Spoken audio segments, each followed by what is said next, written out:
واخيرا سادس حلقة من حلقات العيد، عشان كده احنا خلاص تعبنا عشان السكر. والسكر هنتعالج منه قريب، لدرجة الواحد دلوقتي بقى يكح سكر، فيعني مش قادر اقول لكم وضع احنا فيه، لكن كله عشان عيونكم. النهارده معانا ايه يا يويو؟ سايمونز تمام. سايمونز او سيمونز بقى او سايمونز، يعني ايه زي ما انتوا حابين قولوها، تمام. ليها كذا نطق بقى، بننطق صح غلط الله اعلم. طبعا المحل ده عامل قلبان واسعاره في العلن زي ما انتوا عارفين، زي ما انتوا شايفين هنا. العلبه دي جات لي هديه، انا طبعا مش هدفع الارقام دي. العلبه معانا ايه النهارده يا يويو؟ كحك بالملبن من سيمونز، تمام، او سايمونز. العلبه دي وزنها كيلو، سعرها كام بقى؟ 420 جنيه. فيها كام قطعه؟ تقريبا 39 40 قطعه. احسبوا انتوا بقى القطعه بكام، تمام. هندوق ونشوف بقى القلبان ده على حق ولا ايه اي كلام. هنشوف، هنفتح اوبا ونشوف اهو يا جماعه،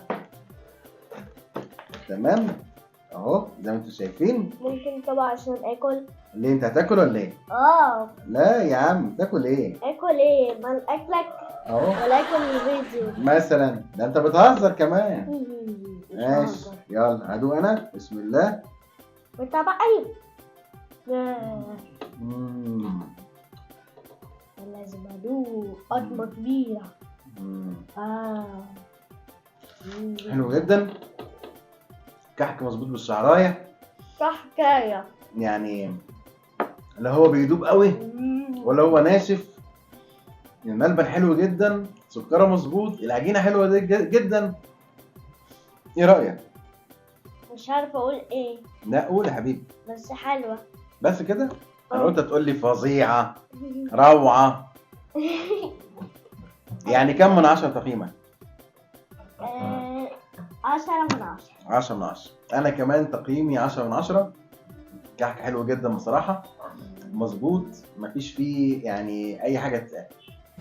بس كده، ده كان تقييمنا النهارده لكحك بالملبن من سيمونز او سيمونز زي ما انتوا عايزين.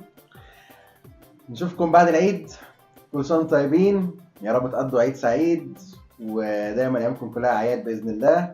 نشوفكم على خير. ما تنسوش بقى اللايك والشير والسبسكرايب والفولو وكل الحاجات الحلوه. يلا نشوفكم على خير. باي باي باي باي. بحبكم قوي.